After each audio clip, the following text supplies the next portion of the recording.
Assalamualaikum warahmatullahi wabarakatuh. Perkenalkan, nama saya Muhammad Yulan. Saya dari Prodi Pendidikan Biologi semester 3. Nah, di sini saya akan menjelaskan tentang habitat dan distribusi alga. Oke, mari kita lihat video ini. Simak baik-baik. Assalamualaikum warahmatullahi wabarakatuh. Alga merupakan organisme autotrof yang hidup di berbagai habitat perairan, baik air tawar maupun air laut, serta beberapa jenis dapat ditemukan di tempat lembab di daratan. Habitat utama alga adalah lingkungan akuatik karena sebagian besar spesiesnya memerlukan keberadaan air untuk mendukung proses fotosintesis, pertumbuhan, dan reproduksi. Di laut, alga tersebar mulai dari zona pasang surut hingga kedalaman tertentu, di mana cahaya matahari masih dapat menembus. Sedangkan di perairan tawar, alga banyak ditemukan di sungai, danau, kolam, dan rawa. Selain itu, beberapa jenis alga mampu hidup di habitat ekstrim, seperti permukaan batu yang lembab, kulit pohon, tanah basah, bahkan di salju dan es pada daerah kutub. Jenis alga yang hidup menempel pada substrat seperti batu, karang, atau tumbuhan air disebut bentik, sedangkan yang melayang bebas di kolom air disebut planktonik.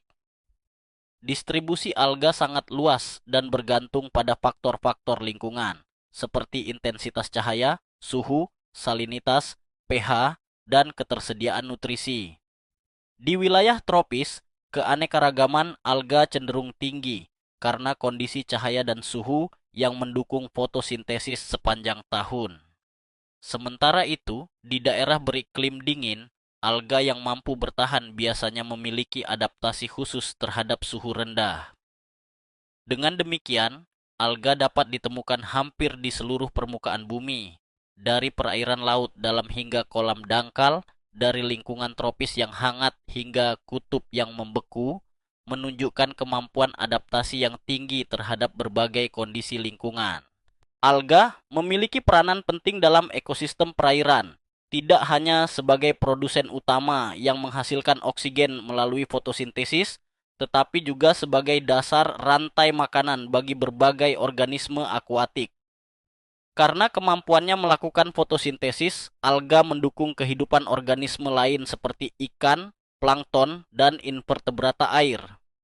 Keberadaannya di suatu habitat sering kali menjadi indikator kualitas lingkungan, sebab pertumbuhan alga yang berlebihan dapat menandakan adanya peningkatan nutrien, eutrofikasi, akibat pencemaran, sementara berkurangnya populasi alga dapat menunjukkan kondisi lingkungan yang tidak mendukung kehidupan.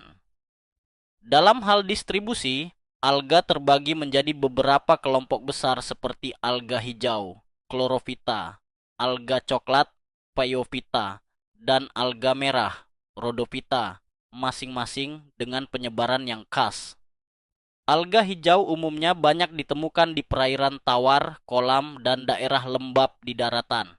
Alga coklat lebih dominan di laut, terutama di daerah beriklim sedang dan dingin, sering membentuk hutan laut seperti rumput laut raksasa, kelp, yang menjadi habitat bagi banyak organisme laut. Sementara itu, alga merah banyak ditemukan di laut tropis yang jernih dan hangat, biasanya menempel pada batu karang atau substrat keras lainnya. Beberapa jenis alga juga mampu hidup bersimbiosis dengan organisme lain, misalnya alga hijau biru, Cyanophyta, yang hidup bersama jamur membentuk lumut kerak, lichen. Adaptasi ini memperluas jangkauan habitat alga hingga ke daerah yang kering dan miskin nutrisi. Dengan kemampuan tersebut, alga menjadi kelompok organisme yang sangat fleksibel terhadap kondisi lingkungan, memungkinkan mereka tersebar luas di seluruh dunia, dari perairan dalam hingga permukaan tanah lembab, dari pantai berpasir hingga lapisan es di kutub. Selain kemampuan adaptasinya yang tinggi, alga juga menunjukkan variasi ekologis yang luas dalam hal cara hidup dan bentuk tubuhnya.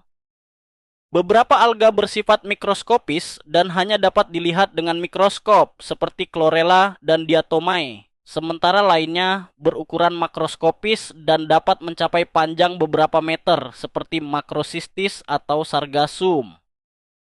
Perbedaan ukuran dan morfologi ini memengaruhi cara mereka berinteraksi dengan lingkungannya.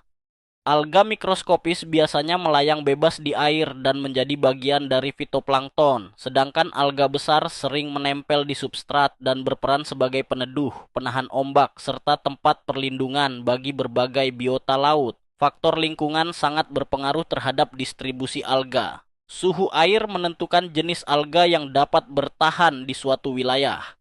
Misalnya, alga hijau banyak dijumpai di daerah tropis dengan suhu tinggi, sedangkan alga coklat mendominasi perairan dingin dan bersuhu rendah. Kadar garam juga memengaruhi persebarannya. Alga laut mampu beradaptasi pada salinitas tinggi, sementara alga air tawar hanya dapat hidup di lingkungan dengan kadar garam rendah. Selain itu, intensitas cahaya sangat penting karena alga bergantung pada energi matahari untuk fotosintesis. Oleh sebab itu, alga paling banyak tumbuh di perairan yang jernih dan tidak terlalu dalam agar cahaya masih dapat menembus ke lapisan air tempat mereka hidup. Selain